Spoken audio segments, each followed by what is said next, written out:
Bismillahirrahmanirrahim. Assalamualaikum warahmatullahi wabarakatuh. Bismillah, alhamdulillah, salatu wassalamu ala rasulillah wa ala alihi wa sahbihi wa mawalah, amma ba'd. Ilahi anta maksudi wa ridhoka matlubi altini mahabbataka wa ma'rifataka. Puji syukur kita panjatkan kepada Allah Subhanahu wa taala. Salawat salam pimpinan kita Nabi besar Muhammad sallallahu alaihi wasallam, keluarga, sahabat, serta kepada kita selaku umatnya yang mudah-mudahan diakui sebagai umatnya dan mendapat syafaat dari beliau di yaumil jaza. Amin ya Allah ya rabbal alamin. Hadirin masyarakat muslimin rahimakumullah. Terlebih dahulu saya atas nama pribadi menghaturkan taqabbalallahu minna wa minkum siyamana wa siyamakum. Allahumma ja'alna minal a'idina wal faizin fi kulli amin wa antum bi khair. Amin ya Allah ya rabbal alamin. Para bapak, para ibu, hadirin rahimakumullah, wabil khusus Mukarram Bapak Rektor IAILM Dr. Haji Asep Salahuddin, yang alhamdulillah beliau pada saat ini hadir di tengah kita. Bapak Ibu hadirin rahimakumullah, Allah Subhanahu wa taala berfirman di dalam Al-Qur'an, A'udzubillahi minasyaitonir rajim, Bismillahirrahmanirrahim. Wattabi' sabila man anaba ilayya. Wattabi' maka ikutilah oleh kamu sekalian, sabila jalan, man anaba ilayya, orang-orang yang telah bisa kembali kepadaku. Artinya kita selaku umat Islam, lebih jauhnya orang yang merasa beriman, Allah Subhanahu wa taala memerintahkan kepada kita untuk mengikuti. Siapa? Mengikuti orang yang telah bisa kembali, anaba ilayya, yang telah bisa kembali kepadaku. Bagi kita ikhwan TKN Qadiriyah Naksabandiyah Pondok Pesantren Suryalaya, sudah barang tentu bagi kita, keyakinan kita bahwa di antara orang yang ditunjuk oleh Allah sebagai orang yang telah bisa kembali kepadanya tidak lain adalah mursyid kita. Jalan-jalan yang telah beliau lalui, maka kita harus mengikutinya. Terutama sekali akhlak.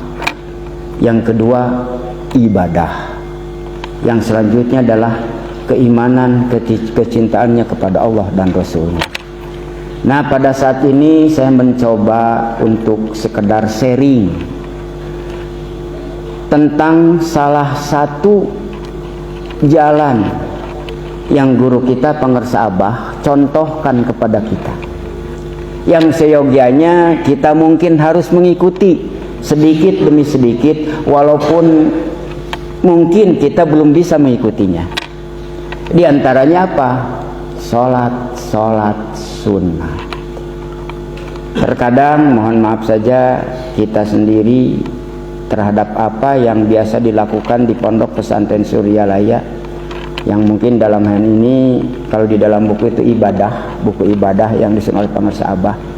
Terkadang kita hanya membaca, mungkin saja kesananya melakukannya, tetapi di balik melakukannya sekedar mengikuti, hanya sekedar melakukannya, tanpa mungkin kita mempelajari lebih jauh.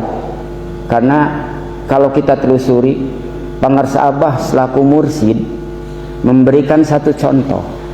Itu bukan sesuatu yang hanya sekedar pekerjaan. Kalau orang-orang mungkin orang-orang yang ahli hikmah, ahli segala macam, mungkin di dalamnya akan terkandung asror, rahasia, fadilah.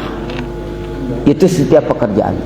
Salah satu di antaranya adalah mungkin tentang sholat sunat yang biasa kita lakukan. Tapi memang pengalaman saya dulu tahun 89, ingat saya ditalkin oleh Pangersa Abah, tidak langsung mengamalkan. Jangankan sholat sunat, zikir saja masih berpikir 2 kali. Bahkan mohon maaf saja, setelah ditalkin orang kaget, orang lain udah ditalkin ngajak orang untuk zikir, tetapi setelah ditalkin saya malah melarang orang zikir jahar. Kalau zikir hopi dipakai, tapi zikir jahar saya melarang orang lain untuk, padahal itu udah ditalkin. Itu wajar. Karena apa? Karena memang itu tadi, pertama kita mungkin baru mengenal, sementara sebelum kita bertarekat kita tidak mengenal itu, apalagi tentang sholat sunnah. Saya saja pas ikut gabung dengan ikhwan, ada yang ikut khotaman, yang kita kenal adalah selesai sholat maghrib cuma ba'diyah maghrib. Saya bingung, kok ini banyak-banyak amat sholatnya, dalil di mana ya? Jam genep, ingat dulu orang datang ke mau sholat id, sampai saya pikir mana mas ada tahiyatul lapang. Ternyata setelah kesini kenal itu Isra. Jadi wajar, karena sesuatu yang memang tidak kita kenal sebelumnya. Makanya pantas di dalam Al-Quran dikatakan lagi tentang sholat-sholat sunat yang diberikan oleh pengersa Abah. Mungkin saya tidak akan menyampaikan sharing tentang keseluruhan, tetapi salah satu bagian yang memang paling minimal saya telah mengalaminya itu, dan mudah-mudahan itu menambah keyakinan buat saya pribadi, dan juga buat hadirin sekalian juga akan lebih bisa mengamalkan lebih jauh lagi tentang apa yang dikerjakan oleh pengersa Abah. Dicontohkan tentang sholat-sholat sunat itu, belum lagi tentang hal yang lain. Pada pertemuan pertama saya sampaikan tentang apa yang terkandung di dalam rahasia khotaman. Mungkin kita bisa mengerjakannya, tetapi ternyata di balik itu juga tentang sholat sunat. Allah Subhanahu wa taala berfirman, a'udzubillahi minasyaitonirrajim, bismillahirrahmanirrahim, wasta'inu bisabri wassholah, maka bermohonlah kamu kepadaku bisabri wassholah, dengan sabar dan salat. Wa innaha lakabiratun illa 'alal khashiin, tetapi hal tersebut teramat berat, susah. Lakabiratun, berat itu susah, illa 'alal khashiin, kecuali bagi orang yang ikhlas. Kenapa itu berat? Kalau saya pernah baca di dalam literatur ya tasawuf, dikatakan yang disebut ikhlas itu tatamunul qalbi wa jawarihi lillahi ta'ala, tenangnya, nyamannya hati dan jasad hanya kepada Allah Subhanahu wa ta'ala. Tenang apa? Pertama pikiran itu terisi dengan ilmu. Di saat kita mengerjakan itu sholat yang isinya di dalamnya adalah sebagai permohonan hamba kepada Allah, harus ada ketenangan, keyakinan, pikirannya tenang. Sementara kalau kita masih ragu, pasti tidak akan tenang pikiran kita. Akan bertanya-tanya, benar enggak? Ada dalilnya enggak? Dan begitu. Doib enggak? Itu. Nisfu saban aja kita bingung saat pertama kali. Nggak sakarek ada yang seumur hidup 100 rakaat. Biasanya kan 2 rakaat ditambah yasin. Ya sholat hajat, sholat segala macam sampai kuhu 11 kan gitu ya. Di saat kita tidak mengerjakan, mungkin karena apa? Karena pikiran kita, ilmu kita tidak merasakan ketenangan, karena tidak yakin. Termasuk di dalam fisik, dalam mengamalkannya, ketidakketenangan, karena tadi keraguan. Ingat dulu, untungnya saya juga begitu, sok jadi ahli fikih, dalilna puguh tuh. Tapi untung saya ingat pembina saya almarhum kalau saya sudah almarhum, Haji Ahmad Surahman yang dari Sari Asih, Sari Jadi, almarhum Panenen Kusnada Abdul Majid, Tarogong Garut, dan juga Misbahuddin Arifin Abdul Latif yang Iqra Leles, itu menyatakan diajar tarekat mah sok lepaskeun heula. naon anu geus diaji lepaskeun heula, tuturkeun we naon ceuk anu dina tarekat engke bakal kabuka. Kita belajar tarekat, lepaskan dulu apa yang kita tahu, karena kita belajar dari yang awal, insya Allah nanti terbuka. Ya mungkin kalau di kuliah ya mungkin, mohon maaf saja, ada orang yang S2 nya ekonomi. Jangan berpikir ekonomi kalau kita masuk jurusan tasawuf ya Pak Rektor ya. Kita kadang-kala salah, kita merasa ilmu punya ekonomi dibawa saat kita ikut pasca sarjana ngambil magisternya tasawuf. Ya akhirnya susah ilmu tasawufnya masuknya. Ingat, saya ingat di situ ternyata oh iya terakhirnya baru terbuka. Bahasa kasarnya taklid lah di tarekat mimitina, insya Allah mulai terbuka. Nah, itu di situ. Ingat, kalau kita sholat maghrib setelah badiah ada awabinnya.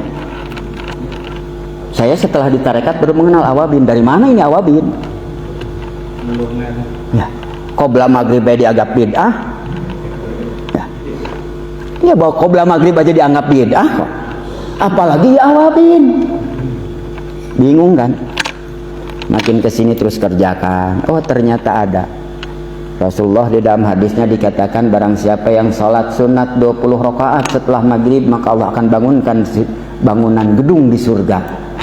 Rasulullah tidak menyebutkan sholat naon wae. Tapi kalau awabin ada ya? Ada sholat sunat awabin. Jadi ternyata oh satu itu kebuka. Kemudian sholat sunat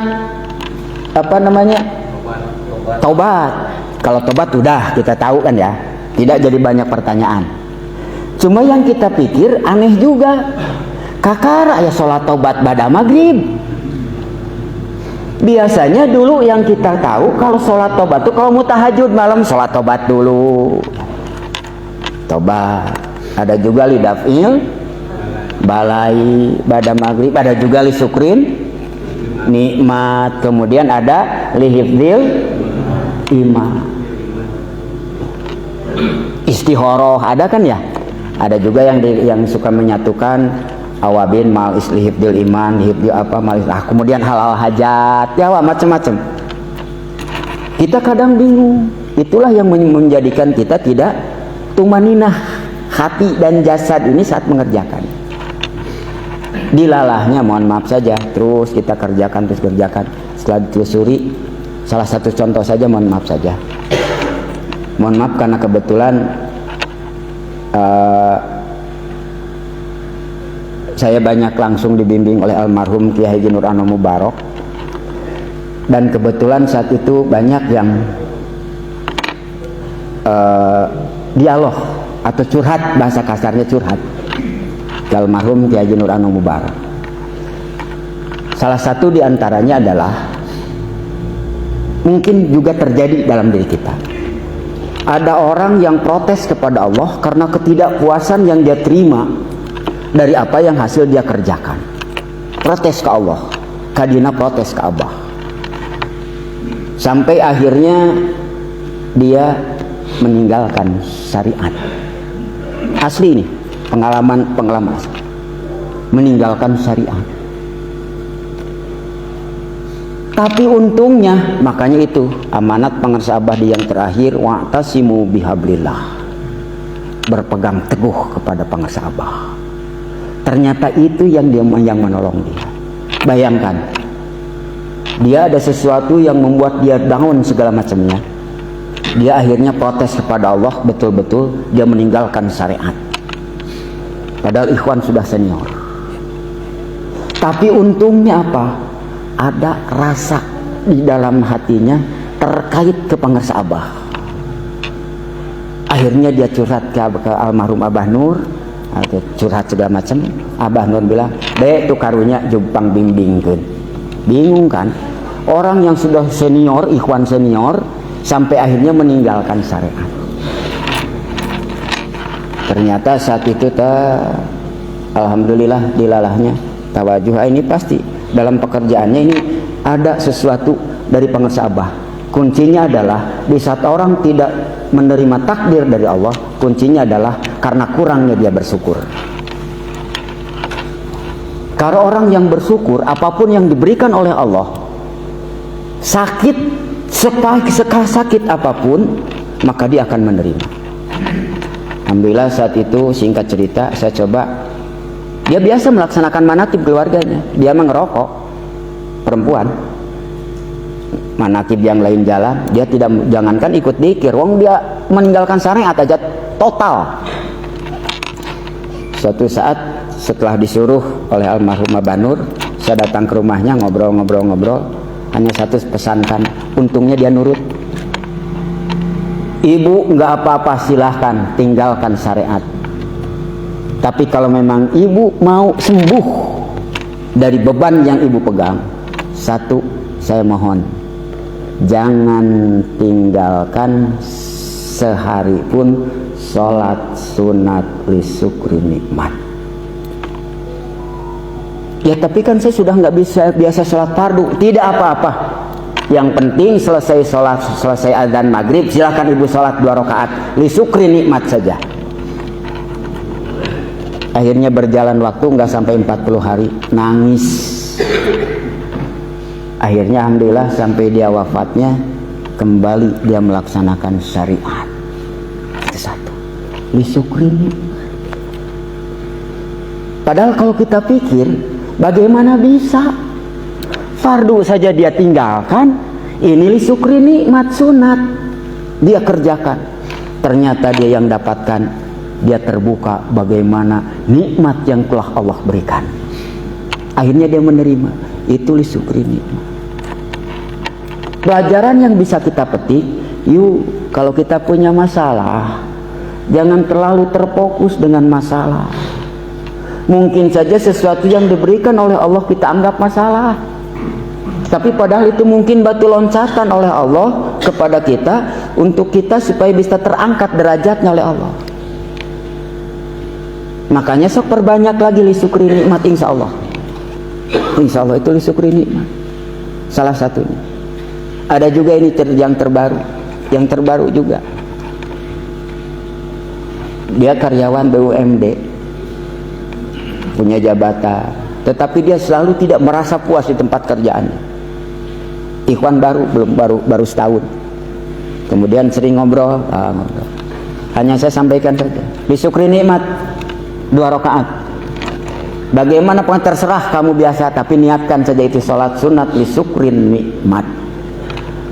Alhamdulillah akhirnya dia nangis. Ternyata saya orang yang tidak bisa bersyukur pada Allah. Allah berikan nikmat yang luar biasa kepada saya. Orang susah mendapat kerja, saya dapat kedudukan. Akhirnya seperti itu. Akhirnya di tempat kerjaan dia nyaman, dan dilalahnya dia pun dimutasi ke tempat yang lebih enak.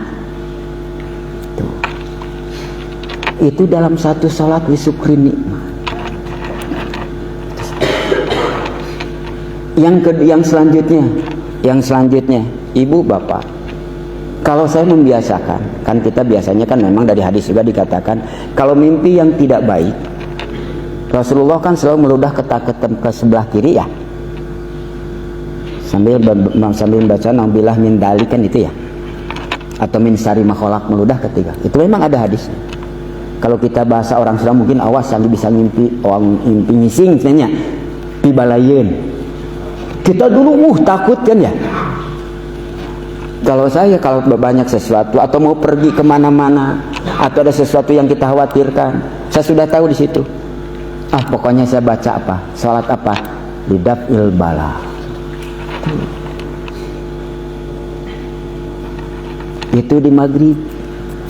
Kemudian biasanya ada juga yang pada maghrib yang salat sunat sirullah ya. Kalau di dalam buku Sodikin Pak itu kan tengah malam ya. Tapi ada juga, kalau dulu saya ngebimbing, silakan sok pakai aja pada maghrib kalau ada waktu. Ada pernah ke saya yang ngobrol, Ustadz kok kenapa ya saya selalu bimbang, ragu, padahal kita dikir dirajin segala macam, tapi kebimbangan di dalam hati itu makin bergelora. Dan juga saat kita mengerjakan sesuatu kok rasanya nggak ada rasanya, hambar. Kan ada, saya bilang coba pekerjakan. Ada sholat sunat sirullah. Artinya memohon ada sir, itu rasa terkait kepada dia coba ngerjakan sekian-sekian. Ternyata katanya iya, baru kerasa. Itu ternyata. Jadi ternyata apa yang diberikan oleh pangarsa Abah, dicontohkan pekerjaannya, ada sesuatu yang luar biasa. Kalau memang kita mau mengerjakannya. Kita kadangkala ya ke orang tua berdoa, apalagi kalau sakit. Kita kadang berdoa, nyari orang pinter, nyari orang segala macam. Padahal Abah telah mempersiapkan salat sunat birrul walidain. Itu lengkap bagi orang tua kita yang sudah wafat ataupun yang masih hidup.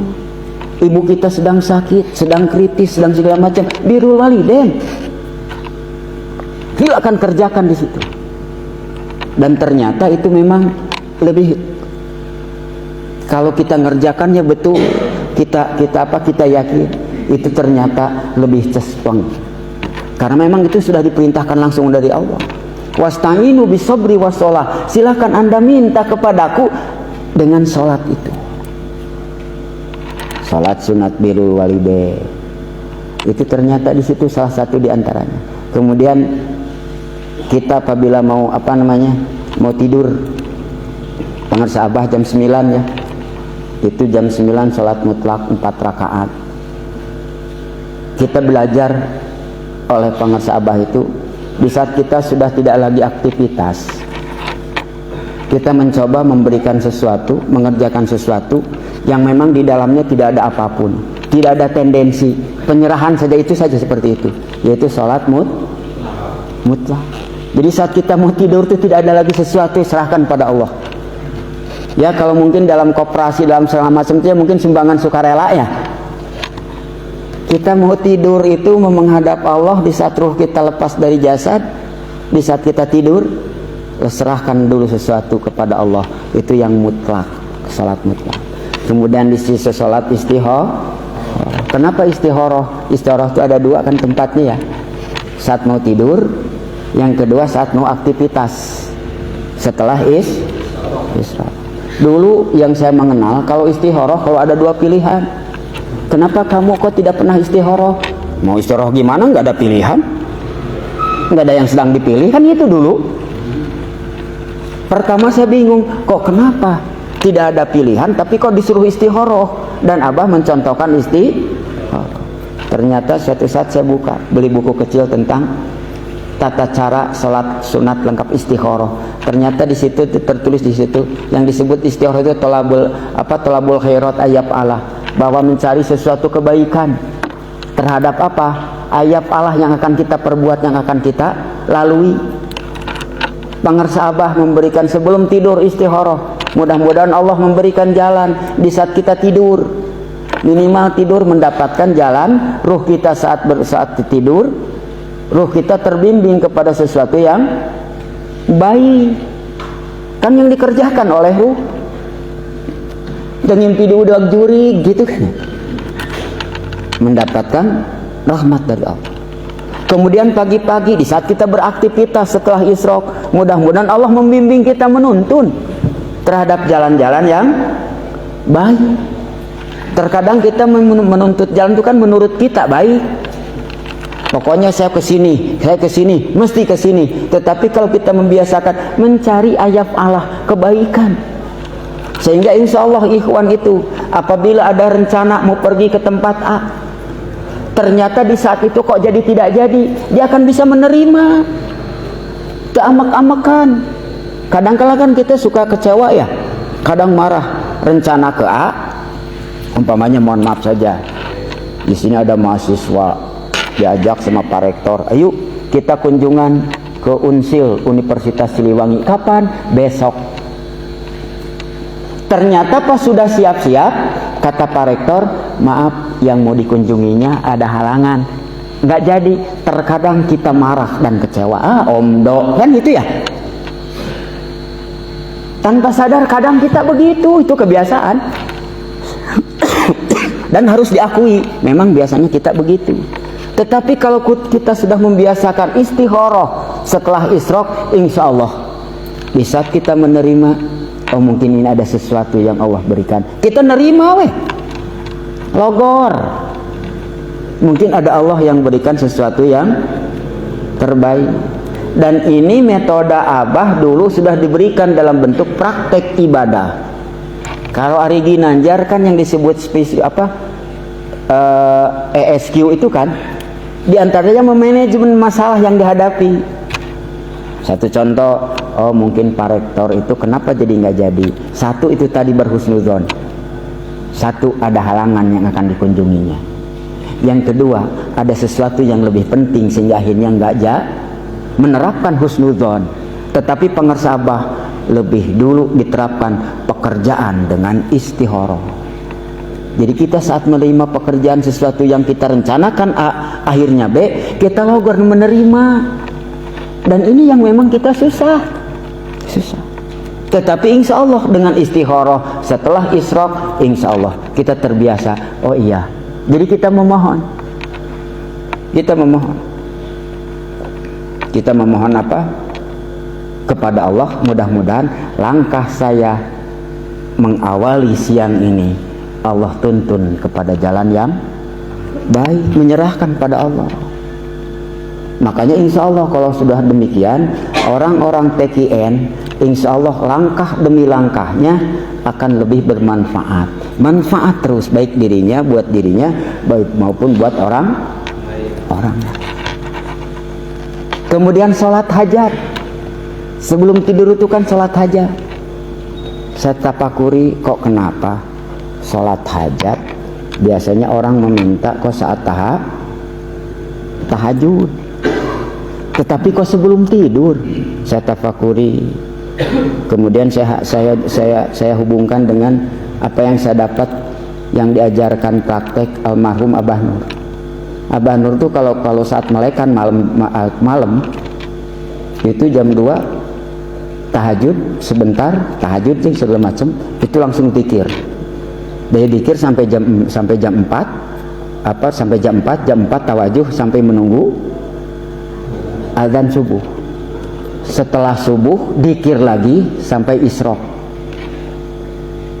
Apa di situ? Jadi tidak ada permohonan kita kepada Allah. Padahal ternyata pengersa Abah, sok Anda sebelum tidur ruh hantarkan kepada Allah, mintalah permohonan engkau kepada Allah. Jadi cukup kita hajat, keinginan apapun hajat kita, cita-cita kita, sebelum tidur laporkan kepada Allah. Dan setelah hajat itu kan ada sujud ya, syukur terhadap nikmat, kemudian minta diampuni dosa, dan selanjutnya memohon dikabulkan hajat. Sebelum tidur kita setelah melaporkan dulu pada Allah, ya Allah, inilah kebutuhanku, ini kebutuhanku. Akhirnya bangun malam, sholat malam, tidak ada lagi yang akan diminta. Karena apa? Telah diajukan tadi. Terus apa fungsinya tahajud? Tahajud itu bukan waktunya untuk meminta. Tahajud adalah waktunya untuk mendekatkan muwajahah pada Allah. Itu yang saya dapatkan saat itu. Karena dalam perintahnya juga, faminal laili fatahajat binafilata asa ayyabasaka rabbuka maqamam mahmuda. Untuk memohon apa? Maqam mahmuda, yang terpuji. Bagi kita orang tarekat, maqam terpuji adalah maqam ruh kita bisa wusul kepada Allah, paling minimal bisa bersambung dengan guru mursyid. Kenapa kita tahajud sering, tapi kok kenapa dengan jangankan kepada Allah, dengan guru mursyid saja kadang kala terasa jauh? Karena ternyata apa? Di saat kita berwusul kepada Allah, di saat kita berbarengan dengan para aulia Allah, justru kita malah teralihkan kepada keinginan hajat duniawi. Doa segala macam. Allahumma ya qadiyal hajat. Bukan tidak bagus. Makanya pengersa Abah, sok sebelum tidur laporkan kepada Allah dengan sholat hajat, minta. Suatu saat engkau malam, saatnya engkau untuk menghadap Allah. Gitu.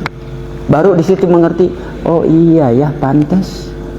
Dulu Mbah Nun tuh kalau misalkan malam dikir, nggak ada banyak macam-macam doa, paling yang sholawat menjiat itu selesai dikir, ditambah kalau ada mungkin doa Hizbul Yaman, udah beres.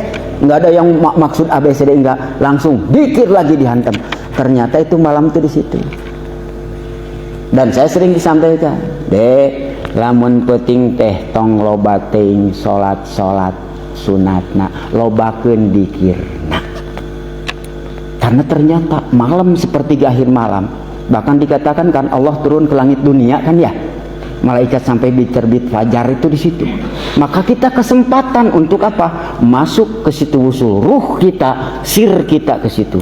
Paling minimal kita merasakan berkumpul dengan ahli silsilah kita, tidak terganggu dengan kebutuhan hasrat dunia. Itu ternyata hebat, luar biasa. Itu tentang sholat hajat. Kemudian di situ istihara. Lanjut lagi. Kemudian sholat subuh. Sebelum subuh ada apa di situ? Lidafil bala. Kenapa di situ setelah sholat fajar kok ada lidafil bala? Allah mengatakan Allah akan memberikan musibah terbesar, ujian terbesar, balai terbesar itu adalah di saat manusia sedang tidur lelap atau juga sedang bersantai. Makanya kejadian yang luar biasa pasti subuh. Dan juga waktu asar, waktu subuh, waktu santai orang terlelap, waktu orang bersenda gurau senang-senang kan. Lihat tsunami itu jam 9. Kalau enggak itu waktu subuh, lagi orang terlelap tidur.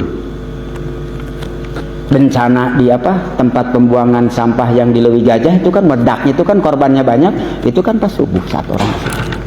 Kemudian di saat itu kita mengawali kegiatan siang hari, kita mohon kepada Allah. Mungkin kita di saat kerja rawan terjadi kecelakaan kerja segala macam, maka kita memohon kepada Allah di situ lidafil bala. Kita mengawali. Bahkan saya mohon maaf saja, kalaupun misalkan mau berangkat kemana-mana, kalaupun waktu mepet, saya paksakan dulu itu lidafil bala. Karena saya memohon kepada Allah, mudah-mudahan di perjalanan dijauhkan dari bala. Selesai. Kemudian isyraq. Dulu saya paling bingung, isyraq dari mana dalilnya? Ternyata itu kalau dalam hadis, bahkan Syekh Albani aja mensohihkan itu sholat isyraq itu. Makanya kalau sekarang di jadwal ada suruk ya, dulu nggak ada. Mereka punya dalilnya tapi ngerjakannya nggak punya. So, mereka tahu kan sholat isyraq tapi nggak pernah mereka mengerjakan. Kita tuh dalil nggak tahu tapi ngerjakan, udah dikasih tes banget salah. Ternyata hadis sahih riwayat Tirmidzi dikatakan barang siapa yang sholat subuh, kemudian dia berzikir sampai waktu suruk, kemudian dia sholat sunat 2 rakaat, maka dia akan mendapatkan pahala dari Allah seperti pahala haji dan umroh taman sampai 3 kali, sempurna kata Rasulullah. Barang siapa yang sholat isyraq 2 rakaat, maka pahalanya sama dengan haji dan umroh sempurna. Sahih. Ada juga yang mengatakan begini, iya tapi kan katanya itu kalau berjamaah di masjid. Ada yang begitu. Di Ikhwan juga ada yang suka mengatakan begitu. Ya kalau di rumah mah katanya nggak perlu sholat isyraq, karena di keterangannya berjamaah di masjid. Kalau dari orang TKN lagi, ya kurang objektif ya. Saya sampaikan juga, Syekh Albani mengatakan, tidak mengapa sholat isyraq waktu isyraq di rumah. Dia mungkin saja tidak mendapatkan pahala haji dan umroh, tapi dia mendapatkan pahala kebaikan dan keutamaan sholat isyraq. Jadi bagi kita seorang TKN mah sudah tidak berbicara pahala lagi, ini penting kita dapat keutamaan dari Allah dari itu. Dah tong mikiran haji jeung umroh lah, boga duit mah teu kudu nungguan salat isyraq, init we ka ditu. Nya, liar-liar teh enggak duit init teh ka ditu. Nu teu boga pek itu berpikir tadinya, tetapi di situ kita orang bertarekat sudah tidak lagi berpikir di situ. Ada keutamaan di Allah berarti sah. Nah, berarti yang dikerjakan oleh pengasabah tong ragu. Itu ada, makanya kesininya baru di situ. Isyraq, kemudian istiadah, mohon perlindungan. Mudah-mudahan Kita memohon perlindungan dari Allah. Borobah hanas boro ngademo ka pabrik, teu nyaho di pabrikna ditutup, ngajerit kabeh. Nah, seperti kita mohon perlindungan dari Allah. Terakhir satu lagi, duha. Ternyata duha itu ada sesuatu yang pengersa Abah diterapkan di situ, dan rahasianya bukan di duhanya, karena duha itu sudah umum. Karena doa lagi Gusti lamun rezeki abdi luhur keneh jauh keneh deketkeun kan itu ya ngadudut teh malah ngarbol. Tetapi ternyata rahasianya Abah di kifaratul bauli itu. Tanpa sadar ibu, doa yang bisa menghalangi kita pada Allah adalah istinja kita tidak baik. Jangankan doa, ibadah fardu saja, sholat fardu, apabila istinjanya ya bebersih, nah itu tidak baik, itu yang akan membatalkan sholat. Ternyata tanpa sadar kita di situ yang ternyata bisa menghalangi satu ibadah kita kepada Allah, yang kedua doa kita kepada Allah ternyata kok serasa lama diijabah, karena itu kifaratul bauli. Kita mohon kepada Allah di situ. Ada satu kejadian, ada seorang paranormal, hebat, murid Permadi SH, dan dia pasiennya banyak, biasanya cokin. Para pengusaha apabila dia pingin segala macam ke dia, pasiennya banyak. Suatu saat dia mendapatkan masalah sehingga akhirnya stres, depresi. Tapi lucunya dia menyadari dia lagi stres, lagi depresi, tapi pasiennya banyak dia layani. Tapi suatu saat lagi-lagi dia datang ke Jalan Bogo, lagi-lagi dewa yahna baturan saminggu matuh. Di Jakarta rumahnya. Selama seminggu saya di sana, dan alhamdulillah singkat cerita dia akhirnya normal. Dilalahnya saat itu dia akhirnya jadi ikhwan, adik-adiknya, keluarganya akhirnya pun jadi ikut di talqin jadi ikhwan. Kejadiannya ini dari dia setelah selesai. Ingat, dia kalau mau keluar rumah selalu minta izin, Ustaz saya mau keluar rumah mesti jam berapa, kan orang hikmah biasanya begitu. Jadi lengkah dari jam segala macam ditanya kudu jam sabaraha, kesempatan ya. Padahal kita pikirnya bukan kita sok jago, bukan. Kumacarana, gimana caranya orang ini bisa mengerjakan sholat duha, karena kebetulan saat itu urusannya materi, bukan masalah yang kecil. Nah, pas sudah beres, pokoknya ibu gini, pokoknya ibu berangkat dari rumah jangan kurang, jangan lebih terlalu jauh dari jam 9. Sebelum berangkat, mau tidak mau jangan berangkat kalau belum sholat duha sama kifaratul bauli.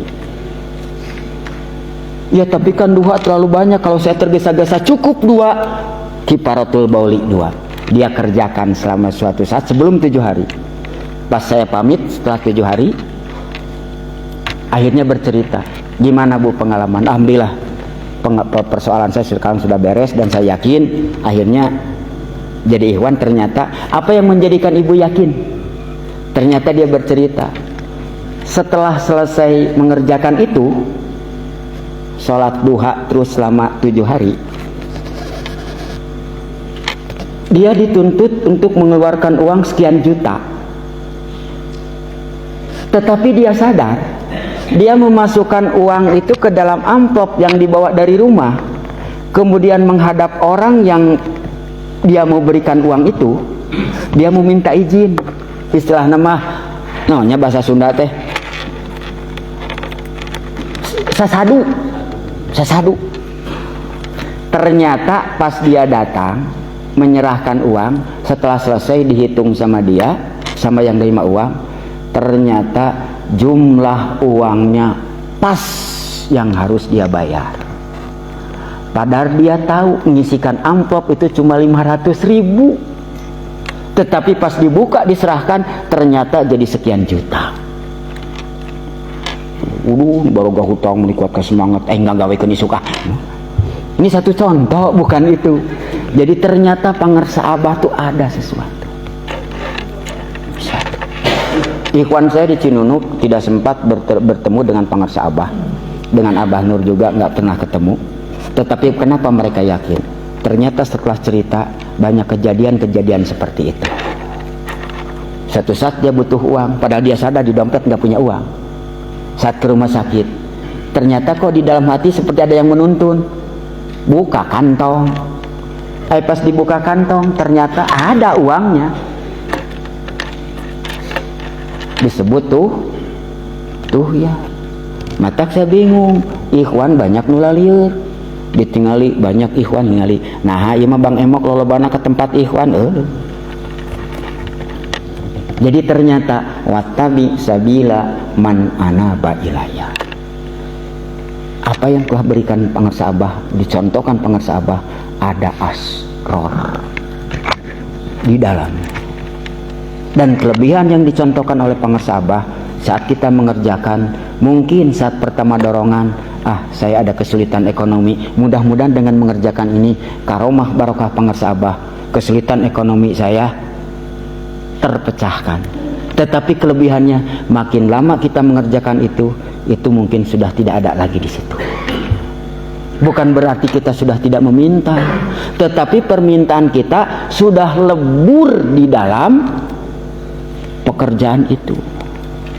Allahumma ya qadiyal hajat, geus teu perlu deui ya qadiyal hajat. Kenapa? Karena kita sudah masuk di dalam sholatnya. Wasta'inu bisabri wasolah. Satu dengan sholatnya, yang kedua dengan sabarnya. Insya Allah itu ikhlas. Wattabi sabila man anaba ilayya. Kemudian yang selanjutnya adalah bahwa wasta'inu bisabri wasolah wa innaha lakabiratun illa alal khasiin. Mudah-mudahan saya sampaikan ini sebagai sharing, menambah lagi keyakinan khususnya bagi saya pribadi. Yang kedua, mungkin kalaupun bermanfaat bagi hadirin ikhwan sekalian terhadap apa yang diberikan oleh pangarsa Abah. Insya Allah di situ Abah telah memberikan sesuatunya, tinggal kita tambah percayanya ya Bu ya. Jadi insya Allah apa yang kerjakan, lihat saja di situ apa yang dikerjakan dari ibadah, silakan kerjakan insya Allah. Kalau kita sudah terbiasa, insya Allah. Dan ternyata sekali lagi Abah menyimpan rahasia di situ. Apa yang akan kita terima dari rahasia itu, serahkan saja pada Allah. Kita tidak perlu, terserah Abah nanti dengan karomahnya apa yang diberikannya kepada kita. Yang penting bagi kita sekali lagi, yuk kita bersama-sama menjaga amaliyah yang dicontohkan oleh pangarsa Abah sedikit demi sedikit, walaupun kita belum bisa maksimal. Kuncinya satu, jangan berpaling ke pangarsa Abah. Bagaimanapun kita sesatnya, bagaimanapun kita terlanjur jauh meninggalkan TKN. Banyak cerita orang yang sudah sekian tahun lupa terhadap ajaran TKN, ternyata suatu saat karena di dalam hatinya dia tidak melepaskan diri dari pangarsa Abah, wa'tasimu bihablillah, insya Allah pangarsa Abah tidak akan melepaskan. Kuncinya itu, wa'tasimu bihablillah. Mursyid kita sekali lagi cuma pangarsa Abah, robitoh kita cuma satu, pakai pangarsa Abah. Dan jangan sekali lagi segala sesuatu apapun tinggalkan yang bisa merusak, mengurangi kecintaan kita, kemahabahan kita kepada pangarsa Abah. Mudah-mudahan kita semua diakui oleh pangarsa Abah kasangkeh jadi muridna, amin ya rabbal alamin. Ala hadihin ya al-fatihah. Bismillahirrahmanirrahim. Alhamdulillah. Iyyaka na'budu wa iyyaka nasta'in. Kurang lebihnya mohon maaf. Wabillahi taufiq wal hidayah. Assalamualaikum warahmatullahi wabarakatuh.